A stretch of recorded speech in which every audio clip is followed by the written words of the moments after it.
Please listen carefully. Well, hello, universe. Welcome to the Optimist Daily Update. I'm Kristy Jansen. And I'm Summers McKay. And we are a part of the team behind the Optimist Daily, making solutions the news. We bring you reader-funded solutions news every day in order to change the tenor of news media, social media, and the direction of your day to help make it one focused on solutions. 7 days a week, we publish positive news stories written by award-winning journalists and delivered online to your inbox and through our social channels. And also, we are sharing these solutions in a commute-worthy, walk-worthy, home office-worthy podcast. Today is Thursday, the 18th of February, 2021. Hi. Good morning, my friend. How are you? Good morning, Summers, and I am fine. We're settling in here at the zoo house. It's gotten quite a bit less chaotic, I would have to say. Even Tucker is sleeping through the day again.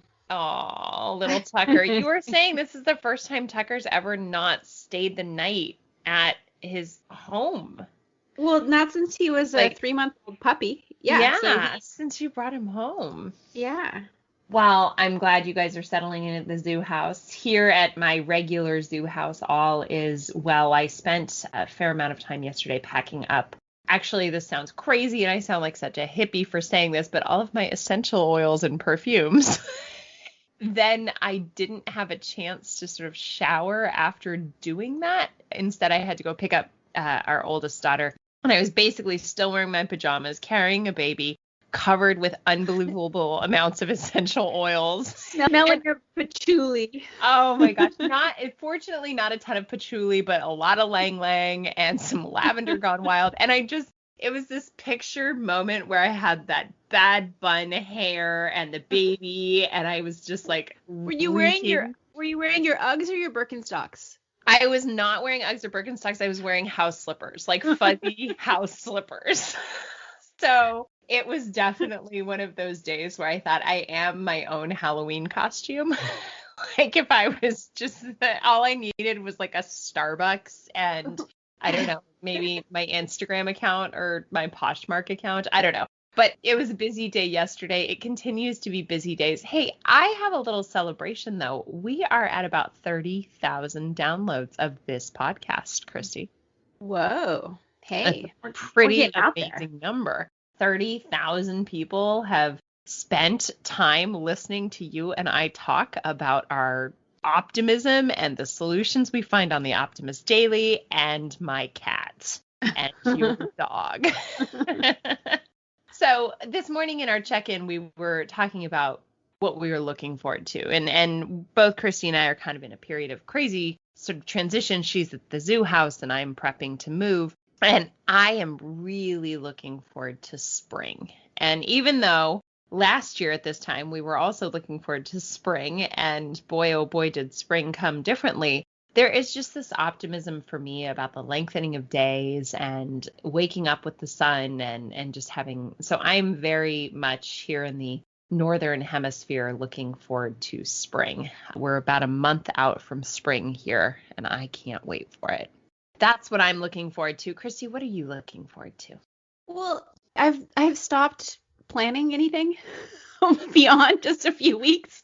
You're like, I'm not even planning seasons. I don't want to get attached to any plans because they seem to just go awry pretty quickly. So I'm just happy to be here and having a warm, safe house right now. And I feel for all those folks in Texas and your future hometown who are struggling with power and clean water. And I think it's really important for us to recognize that we really have to solve our infrastructure issues and we have to build for the future and not for yesterday. Yeah. So we have to recognize even though something is unprecedented doesn't mean it won't ever happen again. Right. And I think you said that. I'm not sure if you said that yesterday on the pod or. I don't know if I said it on the pod, but I know I said that yesterday. It was such a salient point to remember that this was unprecedented. We didn't know what was going to happen. It's extraordinary and we weren't prepared for it. But that doesn't mean that you don't now build for it and prepare for future iterations of it. Yeah. And it's only unprecedented and unimaginable if you don't look at the science and the climate data. Right. Exactly. The trends that this is going to happen. We know that we knew this was going to happen. We've been saying it and it's happening. So let's just learn from this lesson and build back better for real. Yeah. I think one thing that is also so important right now is we talk all the time about solutions not being siloed. And what we are looking at in Texas with the massive infrastructure failure is that there were a lot of siloed strategies. And there was a lot of different components that went into why they are without power and why the water systems are so challenged right now. And having a combination of local, well-managed microgrids as well as municipal grids that perhaps have farther reaching opportunities, as well as diverse portfolio of energy sources, that's how you protect for better. I mean, resilience includes having more than one possible solution on any given plot. So, I mean, I think that the fossil fuel advocates are all blaming the renewable energy, the turbines. Yeah. But that's a small, very small percentage of the overall energy mix in Texas, even though they have more renewable energy in Texas than they have in almost any other state. But the thing is that they also forgot to weatherize all the natural gas pipelines, and that's what froze. Right. And even the nuclear power plants, all their systems froze, and they just were really unprepared. And when you have no regulation and you have no resiliency built into the system, that's what you get. So. Well, exactly. And it's all about resiliency planning and succession planning. And as you know, I ended up pretty much on like a great big fight on social media with somebody that I had been friends with for a long time yesterday, who was just in this very aggressive blame game of like, who was to blame and why, and at the end of the day, that is just not a productive conversation for anyone. That's not what we're trying to do. And I ended up unfriending this person because I realized that that's just not where my head needs to be. My head needs to be in solutions. And as we always say at the Optimist Daily, when the world is crazy, look for those who are doing good, look for those who are seeking solutions. And that is what my morning read was today on the Optimist Daily for sure. Kristy, what solution got you inspired this morning? I just found this article about a light fixture that also gives you clean desalinated water. Really fun. The headline reads, "A brilliant invention provides light and drinking water at almost no cost." And it's a design. It's was part of the Lexus Design Awards of 2021. It's one of the finalists there by a designer, Henry Glogo. And it's an ingenious contraption, which is a skylight that you can put into the roof of a house or a shack or whatever. Mm-hmm. And it uses free sources of energy from the sun to light up a home at night with the diffuse light and distill seawater into drinking water. So it's sort of like a desalination / solar light. And it's a very low cost. I mean, just the cost of the materials and the actual fixture, but the energy is free. The water resources are free if you live near the ocean, and it can provide these basic services for impoverished communities. Even though it's still a design and it's not in the market at this point, it's called the Solar Desalination Skylight. And it works by evaporating seawater through the energy of the sun. And then during the day, the seawater goes through a pipe into the bowl-shaped skylight, where solar power is used to distill the salty water. And the skylight has a tap at the base of it, so you can like pour out the clean drinking water from there. Probably not enough for. Yeah. My only concern on the design front is the dispensation of water, because it really looks like a breast delivering water through the nipple. And I'm super into breastfeeding. Hey, I'm going to call it like I see it. It's basically like a ceiling nipple. It's a ceiling nipple. But it's an amazing product, and I love what it is. And I the only thing I would say was like add an extra sort of dispensation location for the water. Or not. I mean, whatever. I mean, there's phallic symbols all over the place that give us lots of good stuff, right? You're right. So why not have a breast? Why can't we have water out of breasts? Why can't we have water out of breast? Exactly.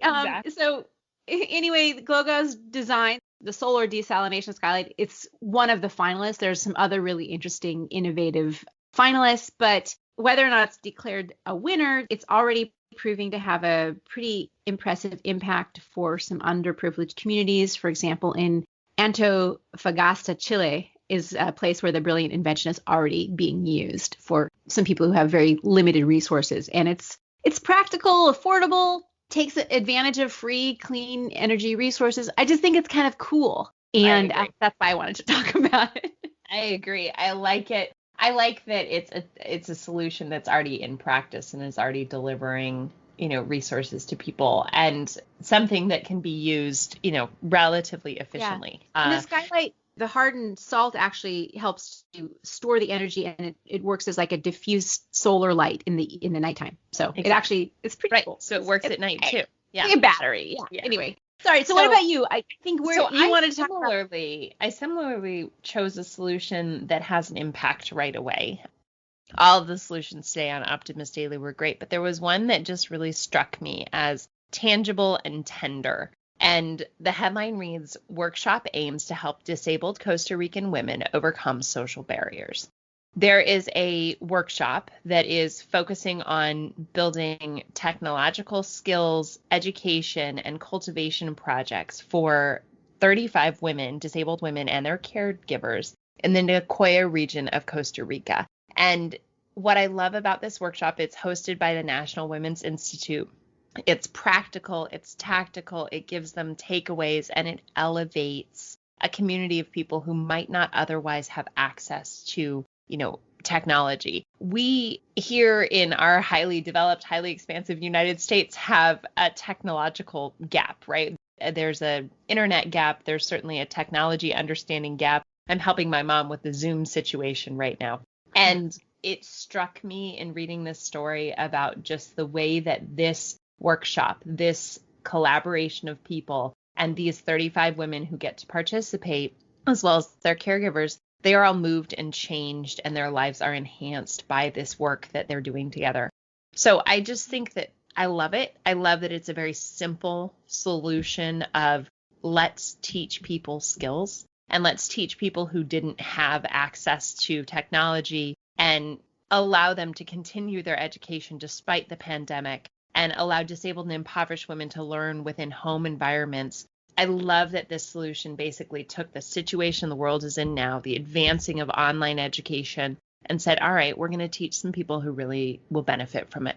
So I am excited for this solution. I love it. And I kind of want to see, follow up. We have a new writer on our team who is Costa Rican based, and I believe the story probably came from her, but if not, I look forward to some follow up and learning more about these kind of workshops in small communities. I think it reminds me a little bit of an empowerment training. There's somebody that I know who has been working with folks in different communities around the world for the last 30 years. But one of the things that's so interesting is when you help people who have in the past not considered themselves as having power over their circumstances, learn that they actually do.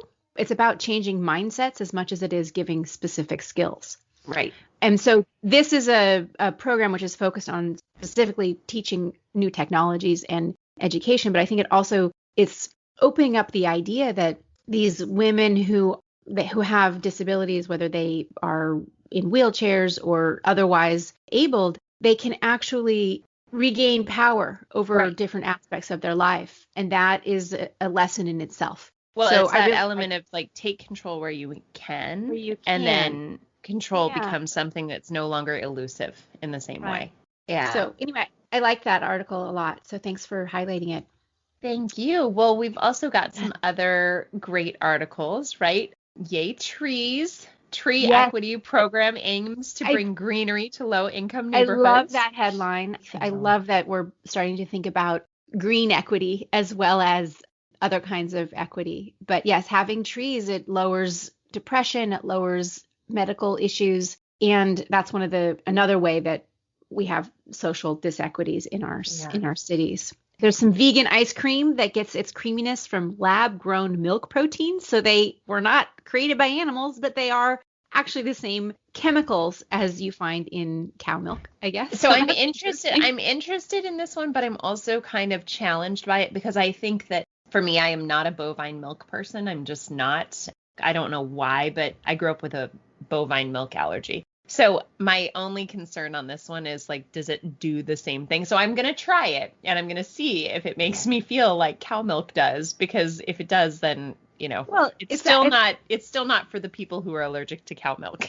Apparently, it's lactose-free, hormone-free, antibiotic-free, and it requires far less land, water, and energy to produce than whey protein from cows. Oh, that's for the whey protein that comes out of the same kind of lab-grown vegan milk. So anyway, it's innovative. It's interesting. Yes, and. The next headline you and I are big fans of, well, at least the first half of it. A strong cup of coffee 30 minutes before exercise can boost the burning of fat. And so I look forward to exercise. Yeah, I'm a fan of coffee. I'm a fan of coffee and exercise, but fat is fat. It's not bad. Yeah. Not always bad. Not always, exactly. There is a new telecom filtering technology that could make scam calls a thing of the past. I would like that. This is focused on a telecom carrier in Australia, but it's something we should definitely employ everywhere because who likes spam calls? Exactly. And then we've got another one for health and technology. Scientists are designing self-charging wearables that heal themselves. New York State has mandated fertility treatment coverage for same-sex couples as well as hetero couples. The experiment, blue-green algae, could help make life sustainable on Mars. And there are some colorful windows that capture energy from indoor and outdoor light. I love the design on that one. And that is it on today's top 10 headlines on the Optimist Daily. Read that and so much more when you search through our archives of over 17,000 solutions that have been curated by our extraordinary team of writers. We promise that we will continue to share positive solution-based stories with ideas on how you can participate in this changing world and ensure it is changed for the good. We promise to cover current events with accuracy, legitimate sources, and offer you the information needed most to chart new paths for all of us. And if you're not already, please consider becoming an emissary on theoptimistdaily.com. And for starting at $5 a month, you can help support reader-funded independent journalism, or you can also just sign up for free and help us grow our newsletter. However you contribute or get involved, please help be a part of the solution-changing consciousness and addressing our world's biggest challenges with a problem-solving mindset. We are happy you are here. Please help us keep the Optimist Daily free for everyone who needs it, supported by those of us who can. Thanks, everybody. We'll talk to you tomorrow.